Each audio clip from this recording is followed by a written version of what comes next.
아무리 직업에 귀천이 없다고들 말하지만 요즘 사람들이든 옛날 사람들이든 아직까지도 인식은 변하지 않고 그대로인 것 같습니다. 대기업에 다닌다고 하면 부러워하고 막노동을 하는 사람들을 보면, 공부를 못해서 그런 일을 한다고 하는 사람들을 보면 참으로 한숨부터 나오기도 합니다. 각자의 사정이 있더라도 서로 자기 잘난 맛에 회사에 다니네 라는 말이 많은 걸 보면 우습기도 합니다. 대기업에 다니는 게 왜 부러운 일이겠습니까? 그만큼 대우를 받고 월급을 많이 받기 때문이 아니겠습니까? 사실 돈으로만 따지면 다른 직업들도 충분히 빛을 발할 것이 많이 있지만 사람들은 편협한 시선으로 볼 수 없는 것이 많다고 생각해요. 저는 19살 때 고등학교를 중퇴하고 일찌감치 직업 세계로 뛰어든 사람입니다.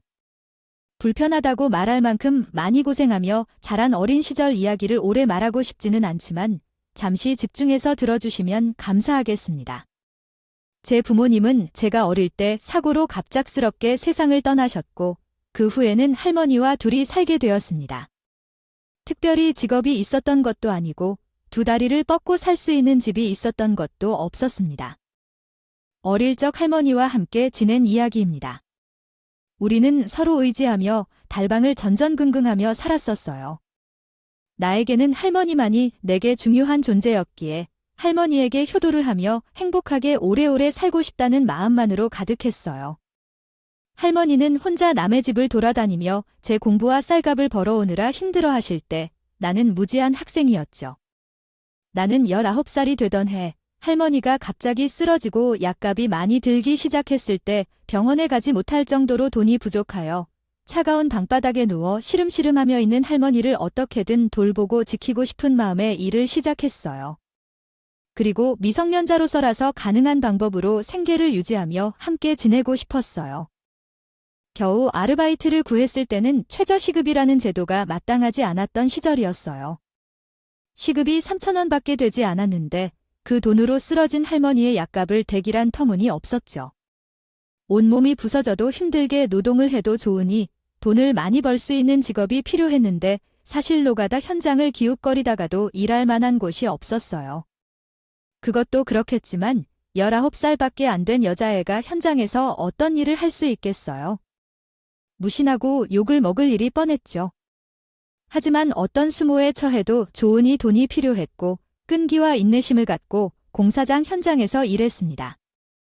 돌아다니며 자비리라도 시켜달라고 비는 동안 어느 날 우연히 제7, 8차 도전을 호의 주신 현장 소장님께서 제게 부르셨어요. 내가 할 만한 일이 없는 거 알고 있겠지만 아벨과 추워서 일을 시켜달라고 노래를 부르는 내 모습을 보면 한번 경험을 해보는 게 좋을 것 같아. 아저씨들이 시멘트 포대를 옮기며 걸리적거리는 것을 지켜보다 양옆에서 다행한 말을 듣고 최대한 가능한 일에 노력했어요. 소장님은 일을 하는 제 모습을 보고 혀를 깨무는 심정으로 부르셔서 조용히 무슨 사정이 있는지 말을 해보라 하셨습니다. 그때까지 제가 그냥 공부하기를 싫어해서 도망쳐버리는 철없는 아이인 줄로 생각하셨던 것 같아요. 하지만 우연히 할머니의 이야기를 들어보니 더 깊은 사정이 있을 것이라 생각하게 되었습니다. 처음에는 집이 싫어서 가출을 한 아이라고 생각했지만 누구보다 높은 책임감과 열정을 지니고 일을 하는 모습을 보고 놀라웠어요. 그래서 부모님이 돌아가신 일을 포함해 사정을 이야기해 드리니 소장님께서는 일자리를 하나 소개시켜 주셨답니다.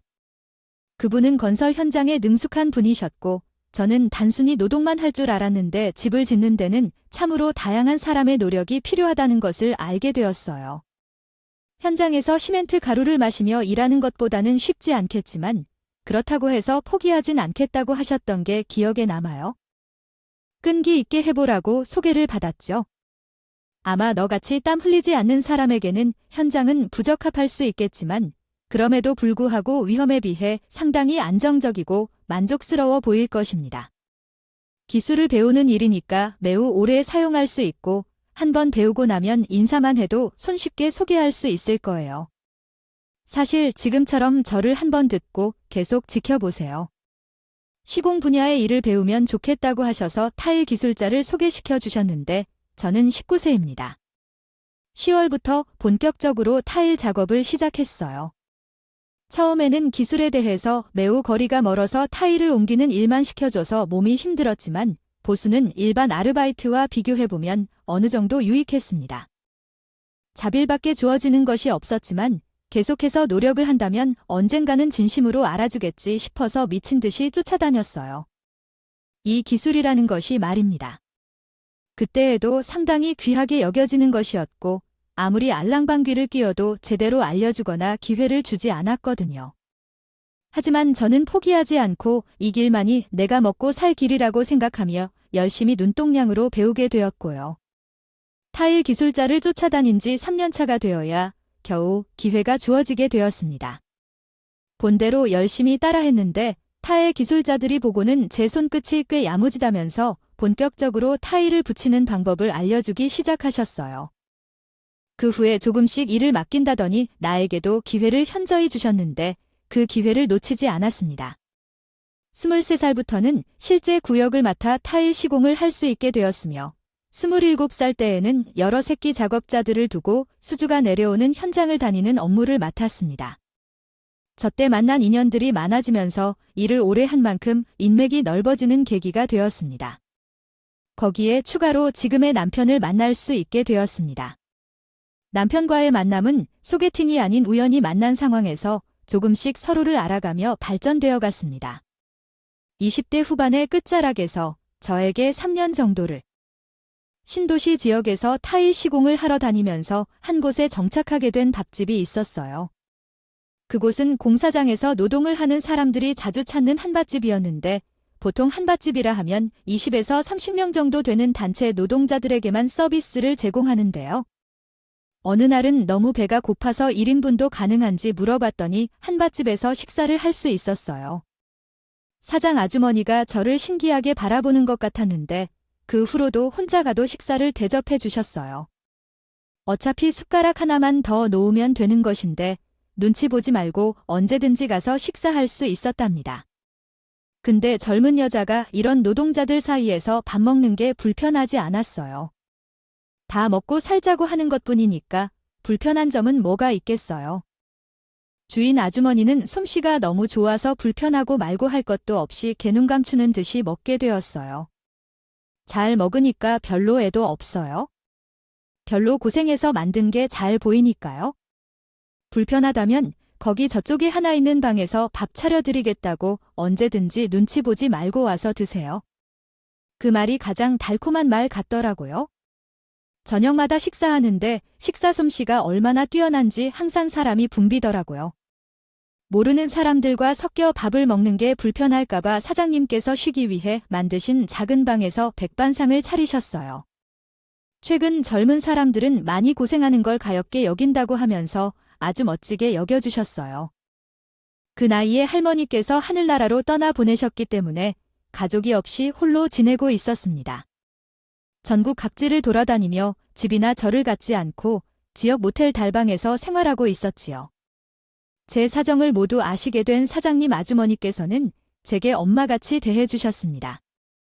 제가 진짜 엄마는 아니지만 그래도 진짜 엄마처럼 밥상을 차리겠지요.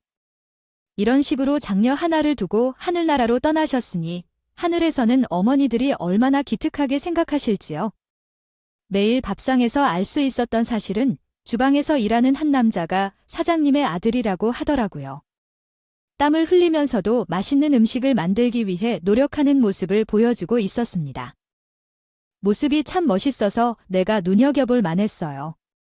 게다가 요리를 잘하니까 이런 남자랑 함께 살면 평생 배가 고파 굶어 죽을 일은 없겠구나 하는 생각도 들면서 나도 모르게 그를 주목하기 시작했습니다. 그런데 눈치가 빠른 사장 아주머니께서 내 시선이 자꾸만 자신의 아들에게 갔다는 것을 눈치채신 것 같아요. 우리 아들이 마음에 들까 소개해줄까 고민하고 있나 봐요.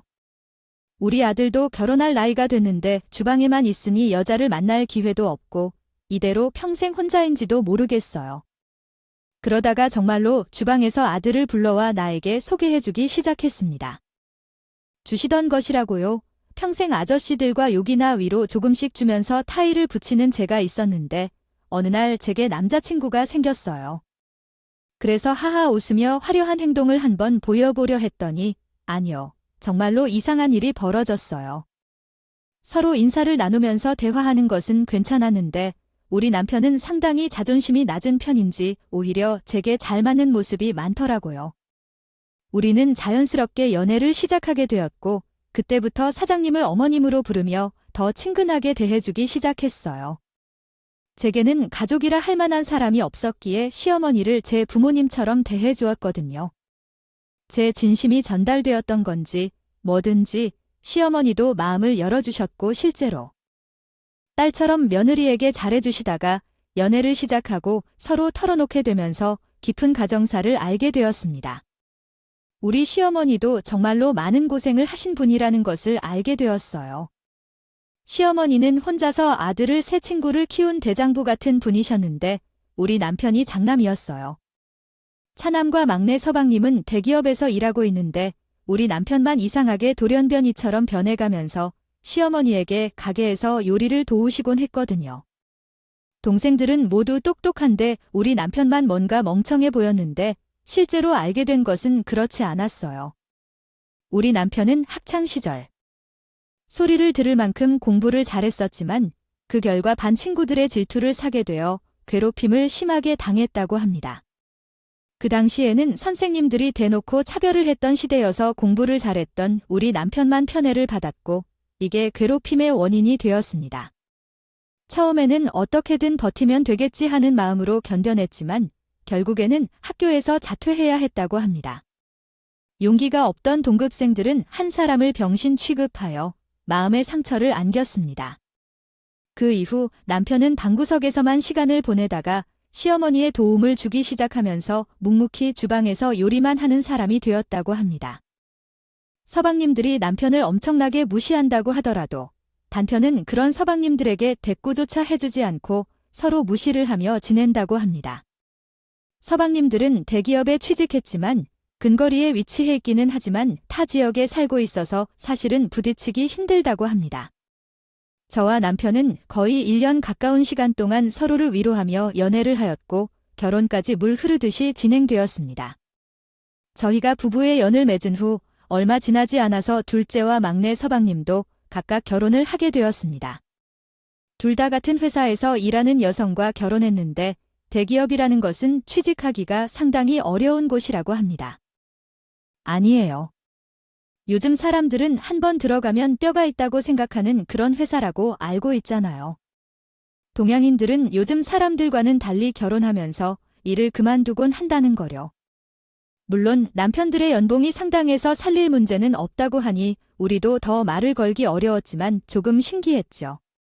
현대 남성들은 임신을 해도 경력 단절이나 무엇뭇을 해서 재취업이 힘들다는 생각에 육아휴직을 최대한 받아서 사용하는 경우가 많아지고 한번 들어가면 대기업을 떠날 생각은 하지 않잖아요. 하지만 동양인들에게는 음모가 있었어. 일단 남편들이 대기업에 다니고 있어서 살릴커녕 여유가 있으니 일을 그만두어도 괜찮겠다 생각한 것은 첫째였고 둘째로는 시어머니의 한밭집이 예전부터 손님이 바글바글 몰려드는 엄청난 장사가 잘 되는 집이라고 했었습니다. 한밭집의 특성상 거의 대부분의 결제는 현금으로 이루어지기 때문에 시어머니는 다른 것은 몰라도 현금만큼은 기가 막히게 쌓아두는 부자였어요. 시어머니는 여자 혼자 장사를 하면서 어려운 아들 셋을 키웠기 때문에 성격도 보통이 아니었습니다. 또한 절대로 남들에게 무시당하면 안 된다고 말하면서 몸에 금붙이를 주렁주렁 달고 다니셨다는 이야기도 있습니다. 그러니 첫째야, 내가 내게 금붙이를 막 달고 다니라고 하는 말은? 아니야. 적어도 하나는 이런 목걸이를 하고 다녀야만 남들이 무시를 안 하는 법이라는 거야? 게다가 내가 일하는 곳들은 사람들이 여전히 무시하고 고상하게 보니 만만하게 보이지 않으려면 이런 걸 하나는 하고 다녀야 한다는 거야? 우리 시어머니는 성격이 호쾌한 사람이라서 자신의 기분이 좋으면 며느리들에게 하고 다니던 금 부츠들을 나눠주시고 새 걸로 사주시곤 했어요. 나만 해도 무시당하면 안 된다고 생각해서 금목걸이도 받았고 금가락지도 몇 개 받았었거든요. 그래서 동서들이 그런 콩고물을 바라보고 시어머니 옆에 찰싹 달라붙어서 알랑방귀만 끼는 거죠. 제가 또 첫째야. 며느리 자신은 제 손이 제일 사람답다고 생각하겠지만 사실 저는 중학교를 졸업한 뒤 타일 공사 일을 하러 다니던 사람이었습니다. 대학을 졸업하고 대기업에서 일한 경험까지 있었지만 동서들은 저를 무시하는 게 당연하다고 생각했어요. 형님 옆에 있으면 시멘트 먼지가 풀풀 날릴 것 같았죠. 어머님 가게에 자주 오면 위생적으로 좋지 않을 것 같다고 생각했습니다. 그래서 혹시 불편하실까 봐요. 형님, 우리가 형님을 싫어해서 이런 얘기를 하는 게 아니에요. 그냥 어머님의 가게에 피해가 가는 걸 방지하고 싶어서예요. 혹시 오늘도 일하고 오셨나요? 현장에서 일하다 보니 어디서나 시큼한 땀 냄새가 나는 것 같다고 생각했네요. 일 끝나고 나면 샤워할 수 있는 공간 같은 게 따로 없어요. 그렇게 땀 흘리고 씻지도 않고 오시는 거예요. 한밭집에 다 같이 모여서 밥이라도 먹으려고 하는데 동네 분들이 작정이라도 한들 코를 막고 저를 보더라고요. 물론 제가 일이 끝나고 뛰어와서 저도 다 샤워하고 왔는데 남편이 동네 분들의 행동이 너무 지나쳤다고 생각을 했는지 한 소리를 했어요. 제 수시들 말이 좀 심한 것 같네? 일하고 온 사람에게 수고했다고 말을 못할 만큼 냄새가 나니 시멘트 가루가 날릴 것 같니? 그게 할 소리야. 그것도 손이 사람에게 그런 태도를 보이더니. 평소에는 인성이 잘 알아. 형인데 가만히 있으시다니. 솔직히 형도 주방에서 일하고 오면 냄새가 나면 형한테 딱 어울리는 여자 만나서 결혼했네. 뭐, 우리처럼 사무실에서 에어컨 바람 쐬면서 일하는 게 최고라는 건 다 알잖아. 서방님들도 발끈하면서 우리 남편을 물어뜯는데 우리 남편은 학창시절에 친구들에게 괴롭힘을 당했던 트라우마가 3개 있는 사람이잖아. 그래서 가족이든 타인이든 다른 사람들이 무시하고 조롱하면 아무 말도 못하고 기가 죽어버리곤 했어. 저는 물론 어릴 때 공사판 아저씨들에게 욕을 많이 먹어서 그런가 단련이 돼서 저런 말에 이런 타격을 받지 않았지만요. 시어머니는 가운데서 심기가 불편하다는 표정을 하고 동서들을 바라보곤 했는데 동서들이 잘 배운 것들이라 그런지 똑똑하게 넘어가더라고요. 어머님, 제가 형님을 싫어해서 그렇게 말하는 게 아니라고 아시죠? 우리 어머님은 가게 위생에 대해 걱정하시는 모습이 계속해서 눈에 띄었는데 제 생각에는 제가 먼저 신경 쓸 필요가 있었는지 궁금해요. 서로 좋게 해야죠. 허튼 소리 하지 말고 여기서 밥이라도 먹죠. 시어머니 또한 며느리들끼리 애매한 사이에서 갈등이 있을 수 있기 때문에 조용히 넘어가시길 원했던 거죠. 물론 시어머니는 저를 붙잡고 있는데요. 동서들이 너무 되바라지게 굴면 제 편을 들어주시겠다고 말씀하신 적이 있었지만 저는 사실 동서들의 귀여운 말장난에 타격을 입지 않았기 때문에 시어머니께 괜찮다고 신경을 안 쓴다고 말했었습니다. 시어머니와 제 관계가 워낙 좋았고 시어머니가 예전부터 저를 기특하게 생각하고 있었기 때문에 가능한 일이었거든요. 19살 이후로는 한결같은 것만 고집하여 완벽하게 자리를 잡았습니다. 예를 들어 각종 인테리어 업체부터 건설회사까지 국내에서 손꼽히는 회사들도 제게 일을 맡기고 싶어 연락을 자주 주셨죠. 제게 수주를 맡긴다면 다른 업체들보다 깔끔하게 처리될 것입니다. 보장된다는 것이 있었기 때문에 콜이 많이 들어왔어서 주말, 명절이든 평일이든 할 일 없이 전국을 돌며 바쁘게 보냈어요. 사실 돈을 벌 수 있는 때에는 벌어야 한다고 생각해요. 제 나이가 더 들면 일도 못할 수도 있으니까요. 허리가 아프고 손목에 무리가 가는 일들 때문에 나중에 병원비 걱정을 해 돈을 열심히 모아야 했어요. 남편은 하루 종일 시어머니 가게에서 음식을 만들기 때문에 저희 부부는 떨어져 있어도 매일 전화를 하며 안부를 물어 지냈어요. 제가 일이 바빠 지방을 돌며 집에 들어가지 못해도 우리 시어머니는 아무런 불만을 품지 않았습니다. 그러나 우리 형제들은 달랐어요. 명절에 제사상을 차리고 바빠 죽겠는데 일하러 나가야 했고 매번 공석이었기 때문에요. 가끔 명절 당일이나 주말에 시댁에 가면 동생들이 엄청난 빈정거림을 했습니다. 형님이 막노동을 한다고 무시하려는 생각은 없지만 너무하지 않나요? 일이 너무 많아서 가족 행사에 참여할 여유가 없고 돈이 부족해서 다양한 곳에 부르시는데 큰 형님이 그러면 어떻게 할까요? 이렇게 사람은 공부를 해야 하는 법이라는 생각이 들어요. 제가 자식 나오면 할 수 있겠어요. 정말로 공부에는 제게 시킨 것만큼 제법 잘할 수 있는데요. 형님은 항상 바빠서 아이를 어떻게 키우실 건가요? 차라리 아이를 낳지 마세요. 아이를 키우는 시간도 없겠네요. 아이를 낳고 바로 일을 그만둔다면 그것도 웃긴 일일 텐데요. 우리 어머님은 불쌍해서 어떻게 해야 할까요? 제가 대를 못 잇게 생겼다는 송구스러운 말을 하면서 놀리지만 솔직히 한마디 정확한 말도 없이 유쾌하다고요. 기술자가 하는 모든 작업을 막동이로만 생각하는 사람들은 정말로 얼마나 많은 돈을 버는지 모르는 건데요. 대기업의 서방님들의 연봉을 합쳐도 제가 1년에 버는 돈에 도달하지 못한다는 말이에요. 한 달에 쉬지 않고 일하는 것에 비하면요. 하루에 두세 건씩 바쁘게 움직인다면 이 3천만 원 그냥 번다 이 말입니다.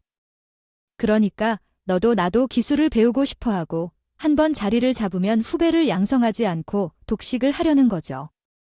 제가 악착같이 돈을 모으기 시작한 것은 어린 시절 아팠던 할머니에 대한 기억 때문입니다. 할머니가 아팠을 때 돈이 없어서 집에서 끙끙 앓으시던 걸 기억하니 그때 우리 할머니가 너무 안쓰러우시고 불쌍했거든요. 그 기억 때문에 나중에 혹시라도 내 가족에게 똑같은 일이 일어나지 않길 바라며 돈을 모았던 거죠. 수억을 갖게 되어도 불안한 마음이 사람 마음이라고 생각해서 저도 통장에 돈을 쌓아 두었지만요. 계속해서 불안함이 남아있는 거예요. 그리고 사실 동서들이 저에게 명절에 일을 하지 않는다고 비아냥거린 적이 있었거든요. 아, 명절에 음식도 우리 남편이 다 하고 있어요.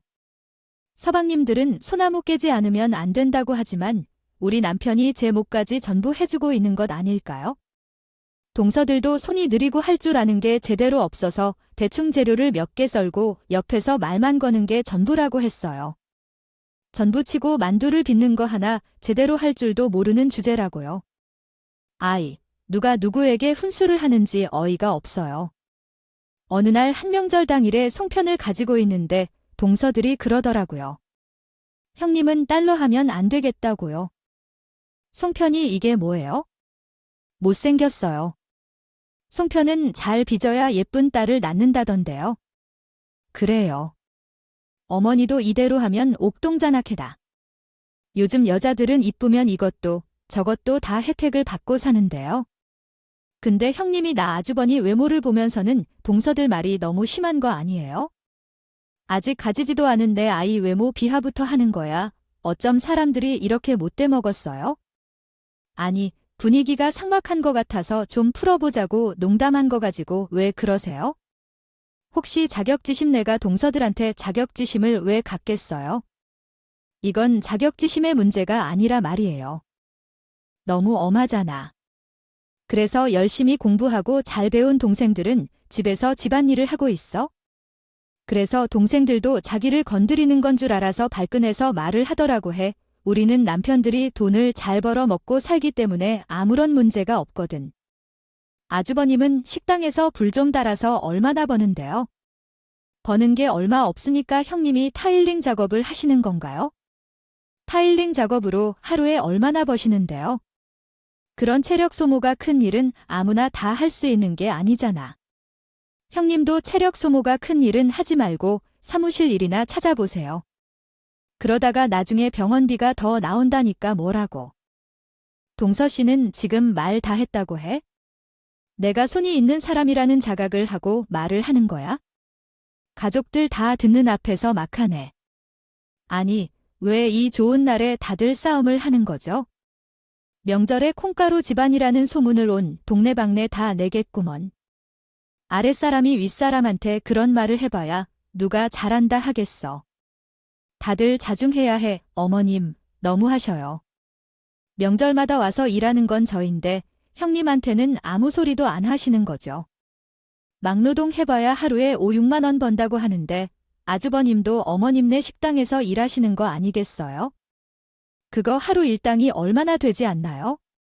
명절에 일하기 싫어서 뻥치고 안 오는 거 아니냐고요? 제가 하루에 얼마나 벌지요? 얼마 전 감히 제 앞에서 돈돈거리면서 그런 소리를 하는지 기가 막히더라고요. 저희 시댁이 신도시에 있다고 했잖아요. 서방님들께서는 근교에 계신 것이긴 했지만 저는 타지에서 일하고 있었었고 양쪽 다 시댁 근처에 있는 사옥으로 발령을 받아서 이사를 오게 된 거예요. 그래서 동서들은 시댁 근처로 이사를 와서 더 살맛이 난 것인지 뭔지 시어머니 옆에 딱 달라붙어서는 아주 이간질을 일상인 것처럼 해대더라고요. 우리는 신도시에 이사 온 이후 둘 다 퇴직금으로 받았던 돈으로 카페를 차리기 시작하려고 해요. 최근에는 카페 음료 맛보다 인테리어를 어떻게 꾸미느냐가 더 중요하다고 하더라고요. 이렇게 저희가 성장하고 있는 건지? 두 명이 알아본 업체가 있는데 예약이 엄청나게 밀려 있고 연락도 잘 안 되는 것 같아서 어떻게든 거기에서 일하고 싶은데요. 그게 안 된다면 처자한테 가서 좀 조언을 받아봐야겠어요. 걔가 여기서 오래 해왔다고 맥도널드라는 애니까 알아요. 인테리어 조언을 받으면 아마 그림 있는 이야기들을 해줄 거예요. 그래서 한번 가서 물어봐 보는 게 좋을 것 같아요. 에이 어머님, 막노동판에서 일하는 사람들한테 물어봐야 신식 감성이 나올 것 같아요. 우리가 알아본 인테리어 회사가 있어요. 거기랑 연락만 되면 철도가 이제 엄청 유명한 카페로 뜨게 될 거예요. 맞아요. 그런데 그 회사가 너무 유명해서 문제가 있습니다. 컨설팅이 잔뜩 몰려 있어서 우리에게 의뢰를 받아주지 않는다고 하셨어요. 그 두 사람은 나에게 무엇을 부탁하거나 말을 한다는 것 자체가 자존심을 넘어서는 것으로 엄마에게 말했어요. 그래서 한 번씩 돌아와서 김장철이 왔는데 엄마는 식당을 하셔서 김장을 많이 담으신다고 합니다. 김장철이면 나도 빠지지 않고 도와주는 게 무조건이었어요. 매년 있는 날인데 그 정도는 엄마를 위해서 시간을 할애해 두었죠. 며느리들도 다 불러내서 일을 했을 테니 저도 물론 손을 댔어요. 하지만 동서들이 이사 온 후에는 틈만 나면 한밭집에 가서 이간질을 하고 있는데 저를 향한 투정을 늘어놓으니까 시어머니의 심기가 불편하셨나 보세요. 자꾸 동서들이 저를 무시하니까 본때를 보여주려고 벼르고 계셨던 것 같네요. 이게 첫째야.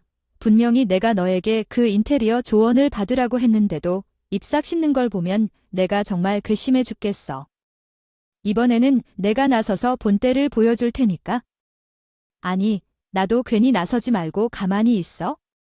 나는 시어머니가 그런 이야기를 한 게 처음이라서 알겠다고 고개를 끄덕였어요. 대망의 김정날이 되고 시어머니가 본때를 보여주겠다고 했던 일을 드디어 알게 되었어요. 며느리들이 오랜만에 전 부모였구나. 오늘은 김장하는 날이라는 건 다 아시죠? 그건 서로 일을 나눠서 하는 것 때문에 미묘하게 신경전이 있었던 걸로 알고 있어요.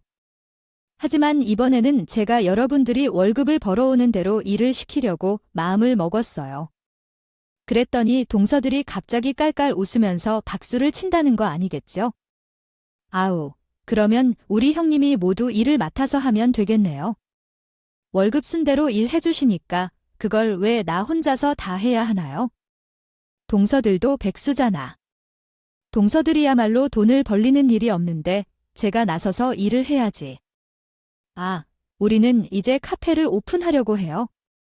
사장님이 계약서까지 다 준비했고 인테리어도 거의 다 마쳤어요. 제가 배가 좀 고파서 형님이 밥상까지 차리는 거 맞죠? 냉장고에는 수육용 고기가 있습니다. 그러니 잡내가 나지 않도록 잘 삶아보세요. 인테리어 업체 컨설팅이 밀려서 그들은 연락조차 오지 않았다고 하더라고요. 벌써 사정 타령을 하는 것이 기이하다. 막히도록 기이해요. 저도 이미 시어머니에게 모든 이야기를 다 듣지 않았을 겁니다. 동서들이 원하는 인테리어 업체는 어디인지도 다 알고 있었고 그 우연한 사장 말이에요. 젊었던 시절에 나에게 타일 기술을 가르친 사람이었어요. 20대 후반쯤에 제게 찾아와서 기술을 배우고 싶다고 말하며 조력을 청했던 분이었어요. 그는 몇 달 동안 제가 데리고 다닌 사람이었습니다. 지금도 연락하며 명절마다 선물을 보내고 있어요. 제 운영하는 인테리어 회사와 협업을 원하는 사람들이 이곳에서 사정을 설명하는 소리를 듣습니다. 시어머니께서는 미리 제가 본래 하고자 했던 일을 보여주겠다는 제안에 한 숟가락 더 놓는 일에 긴장하게 만들었고 사실은 그 사람들에게 제가 사탕을 주겠다는 요구를 전하고 싶어서 부르게 되었습니다. 그때만 해도 동생들이 미안한 마음을 드러내거나 같이 일하자고 요청했다면 저는 인테리어 업체를 소개시켜줄 의향이었지만 그들이 나에게 모든 것을 다 하라고 밀어붙이는 태도를 취했기 때문에 그런 마음이 들지 않을 것입니다. 동생들이 박수를 치면서 자신들은 쉬겠다며 하니 나는 즉시 겟니스워시즈 방 플러스 적 이에나어 플러스 어서 휴대폰을 들었지요. 여보세요. 김 대표, 지금 도착했다고. 그래, 내가 말했던 거기로 들어오면 돼. 파란색 쪽문 보이지? 지금 들어와. 그러자 인테리어 사장인 김 대표가 쭈뼛거리면서 가게 뒷문을 열고 들어와서는 어색하게 인사를 하더라고요. 아이고, 처음 뵙겠습니다. 인테리어 대표 김갑수입니다. 제가 오늘 타일 장인님도 와 김장 좀 하러 왔습니다. 그래도 제가 희망하는 잘 쓰거든요.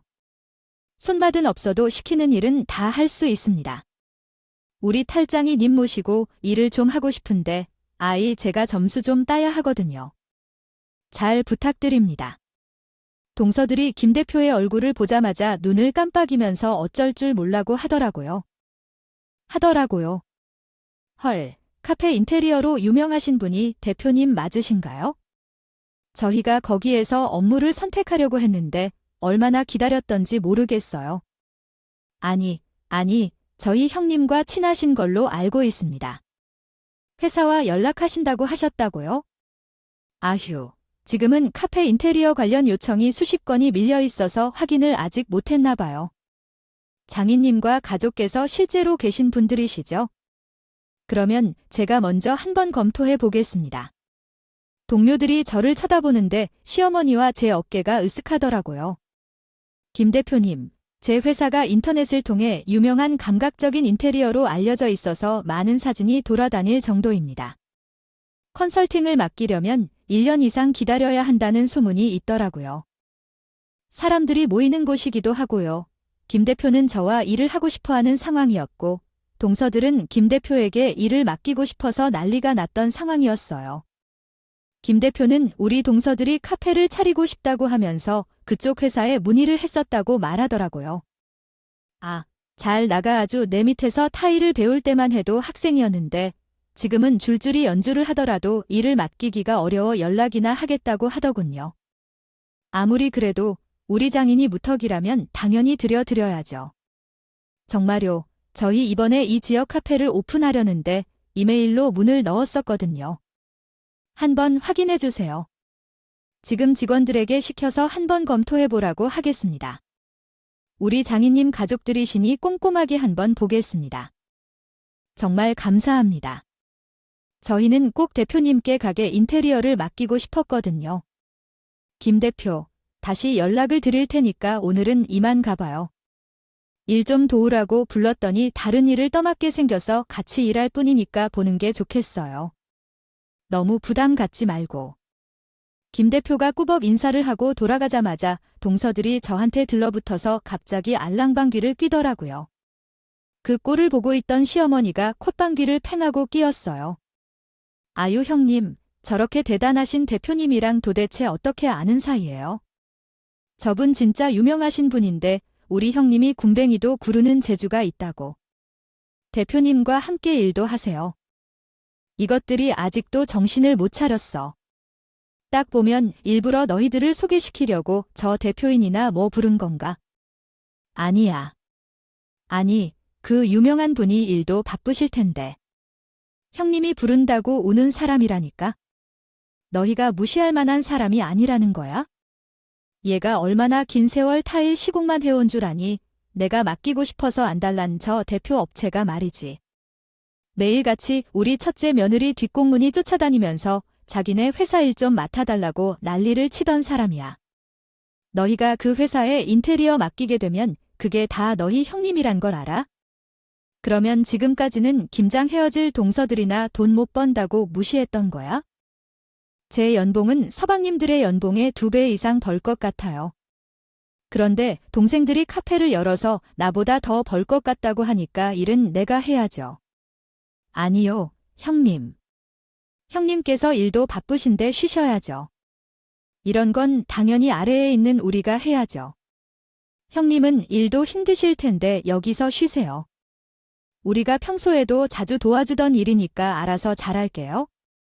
걱정 마세요. 막내 동생, 얼른 고무를 웃겨. 아니, 동생들이 배고프다며 저한테 밥상을 차리라고 했어. 남편이랑 가서 상을 차려야겠네요. 우리 남편도 요즘 요리에 취미를 붙였는데 수육은 저희가 할게요. 핏물부터 빼면 되겠네요. 저희 부부가 맡겨 안 나게 잘 삶아볼게요. 아니, 동생이 고기를 삶으러 가면 저 혼자서 할게요. 김장하라는 말이에요. 같이 도와야죠. 시어머니는 팔짱을 끼고 동서들이 하는 행동을 지켜보았고 제 남편과 함께 쪽방에 들어가서 TV를 보면서 즐겁고요. 동서들이 땀을 흘리며 김장을 마치고 수육을 삶아서 산까지 다 차려왔는데 저희는 숟가락만 놓고 밥을 먹었어요. 하지만 제가 받은 대로 곱게 먹여주면 되겠죠. 아이, 동서야, 왜 이렇게 생겼어? 동그랑땡이가 아니라 찌그렁땡이네. 그래도 귀여운 자식을 낳자. 손재주가 좋아서 애들이 먹는 게 다 좋은 거였다고. 그래서 동서들이 입을 다물라고 했었어요. 평소와 같이 시어머니가 나서서 자중하라고 하더라고요. 거두르려 했을 텐데 제가 앞서서 비아냥거리는 모습을 처음 보신 나서 아무 말도 하셨지만요. 동서들은 시어머니에게 도움을 청하려는 눈치를 보냈지만 그를 무시하시고 음식을 하셨어요. 아니라고 하면 형수님 말이 좀 그래요. 동그랑땡글 찌그러뜨릴 수도 있겠네요. 맘이 좋은데 왜 괜히 트집을 잡고 그러세요? 우리가 이걸 만드느라 얼마나 고생했는데 그냥 드셔줘요. 동서들이 호의적이었으면 좋겠다. 둘째로, 동서가 뒤늦게 와서 촬영에 참여한 것을 확실히 알고서 촬영했던 분들은 집에서 일하거나 구박당하며 하루를 보내게 되어 있어요. 그렇고 말고 집으로 돌아가게 됩니다. 그날 이후로 집안 분위기는 180도 정도 바뀌었습니다. 이렇게 되었어요. 두 동생은 저희 집의 몸에 좋다고 생각하는 음식들이나 영양제와 같은 것들을 가바리바리 싸들고 찾아와서 김 대표에게 말씀 좀 잘 해달라고 엄청나게 부탁을 한다고 해요. 저희 친정이 제주도로 이사 간 것도 아실 텐데 이거 제주도에서 난 갈치예요. 진짜로 없어서 못 먹는 거라고 하니까요. 이거는 제 언니가 보내준 완도 전복인데 버터구이 해주세요. 아주버님과 함께 드시라고 넉넉하게 들고 왔어요. 김 대표님이 검토해 주신다고 했는데 아직까지 연락이 없으시네요. 한 번만 물어봐 주시면 안 될까요? 형님, 요즘 김 대표가 바쁘다고 하긴 하더라고 해요. 아, 내가 말을 한 번 더 넣어 볼 테니까 기다려봐. 그런 식으로 2달을 더 질질 끌다가 동서들을 한껏 놀려준 뒤에야 나는 김 대표에게 연락하여 일을 맡아달라고 부탁하였습니다. 김 대표는 제 부탁이라면 기꺼이 들어줄 수 있다고 했습니다. 그리고 동서들의 카페 인테리어를 맡기로 결정했고 제가 질질 끌며 놀려 먹었다는 것을 꿈에도 모르는 동서들은 저에게 연신 고맙다고 하며 인사를 했지만 그것이 아주 우습다는 듯 했습니다. 결국 동선의 둘이서 원하던 대로 카페 인테리어를 완성하고 오픈하게 되었습니다. 시어머니는 제가 2팔 갈다 도와주자며 걱정스럽게 말씀하셨습니다. 여우 같은 것들이 혹시 다 받아먹고 또 너한테 못되게 굴면 어떡하며 원하는 대로 다 해줘도 되는 거냐 하였습니다. 걱정하지 마세요.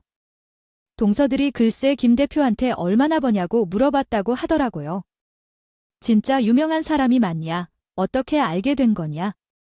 김 대표가 놀라면서 가족인데 그것도 모르냐고 제가 걸어다니는 중소기업이라고 설명했다지 뭐예요? 맨날 막 노동한다고 그렇게 무시를 하더니만 아이 버는 돈 듣고서는 깜짝 놀랐겠네.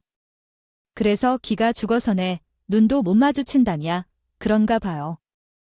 1년에 억 단위로 돈을 쓸어 담는 사람인데 데리고 다니는 2인분들 월급 넉넉히 주고도 어마어마하게 남을 거라고 했다네요. 이래서 기술이 중요한 거다. 우리 회사만 해도 저한테 일 맡기고 싶어서 줄을 섰다고 오버를 다 떨면서 말을 했대요. 그 소리도 했다냐. 우리나라 최고의 건설회사에서요. 타운하우스를 짓는 것에 대해 너에게 연락했다는 얘기야. 내가 그 이야기를 듣고 우리 한밭집 오는 사람들에게 얼마나 자랑을 했는지 모른다. 그 소리도 들었다고 해요. 대기업에서 짓는 타운하우스의 내부 타일을 총괄하던 얘기예요. 쉬운 일이 아닐 것이라고.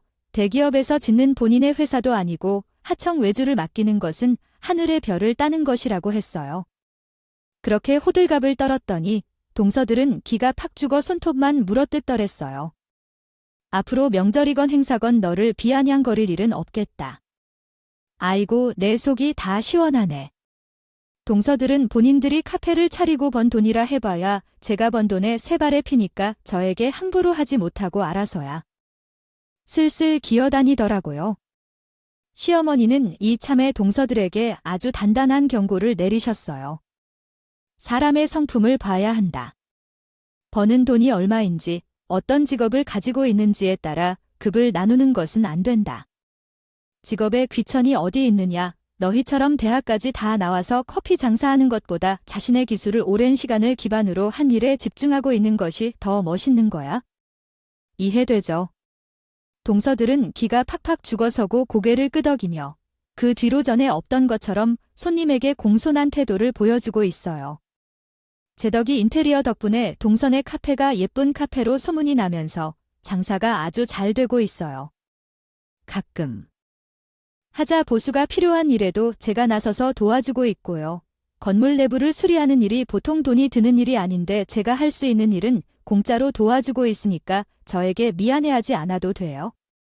저에게 은근슬쩍 부탁할 때도 눈치를 살피며 돌려 말하는데 그 모습까지도 참 이제는 귀엽게 보인다고요. 게다가 인테리어를 할 때 김 대표가 거품 가격을 싹 빼고 거의 반값에 가까운 돈만 받고 해주셔서 동서들이 저를 더 우러러봤죠. 물론 김 대표에게 입을 씻을 수가 없어서 김 대표에게 일거리를 2개 받아서 해주기로 했지만 때때로 시댁에 모여 같이 식사를 하는데 예전처럼 스트레스 받을 일들이 줄어들었어요. 일도 없고 동서들도 저에게 비아냥거리지 않으니 무척이나 화목합니다.